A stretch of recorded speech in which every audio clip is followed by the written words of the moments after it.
বুধবাৰে কেন্দ্ৰীয় স্বাস্থ্য মন্ত্ৰী জে পি নাড্ডাই এইমছ গুৱাহাটীত উপস্থিত থাকি প্ৰতিষ্ঠানখনৰ বিভিন্ন বিষয়ত গুৰুত্ব প্ৰদান কৰে।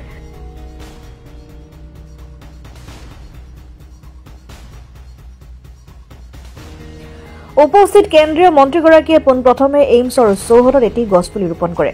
পৰ্যবেক্ষণৰ অন্তত কেন্দ্ৰীয় মন্ত্ৰীগৰাকীয়ে সাংবাদিকক উদ্দেশ্যি কয় যে প্ৰধানমন্ত্ৰী নৰেন্দ্ৰ মোদীৰ নেতৃত্বত আৰু অসমৰ মুখ্যমন্ত্ৰী ডক্টৰ হিমন্ত বিশ্ব শৰ্মাৰ প্ৰচেষ্টাত অসমৰ স্বাস্থ্য খণ্ডত আমূল পৰিৱৰ্তন হৈছে, যাৰ বাবে আজি অসমৰ কেইবাটাও স্থানত স্বাস্থ্য খণ্ডত পুনৰ দিগন্ত সূচনা কৰাৰ বাবে আধাৰশিলা স্থাপন কৰা হয়। লগতে এইমছৰ সৈতে জড়িত আন্তঃগাঁথনি প্ৰকল্পকে ধৰি আন দিশসমূহ দ্ৰুতভাৱে সম্পূৰ্ণ কৰাৰ বাবে এই বৈঠক অনুষ্ঠিত কৰা বুলিও কেন্দ্ৰীয় মন্ত্ৰীগৰাকীয়ে সাংবাদিকক জানিবলৈ দিয়ে। এইমছ পৰিদৰ্শনৰ সময়ত ৰাজ্যৰ মুখ্যমন্ত্ৰী ডক্টৰ হিমন্ত বিশ্ব শৰ্মা, অসম ৰাজ্যিক বিজেপিৰ সভাপতি ভৱেশ কলিতাৰ লগতে কেইবাগৰাকী মন্ত্ৰী বিধায়ক উপস্থিত থাকে।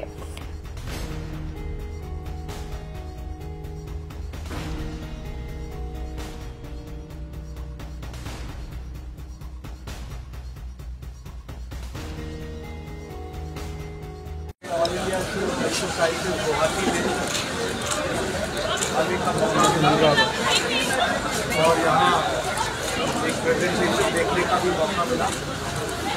I am fully satisfied with the progress of all यहाँ के फैकल्टी और यहाँ की मीटिंग कल बहुत तीव्र गति से काम हो रहा है और ICT भी बहुत जल्दी है।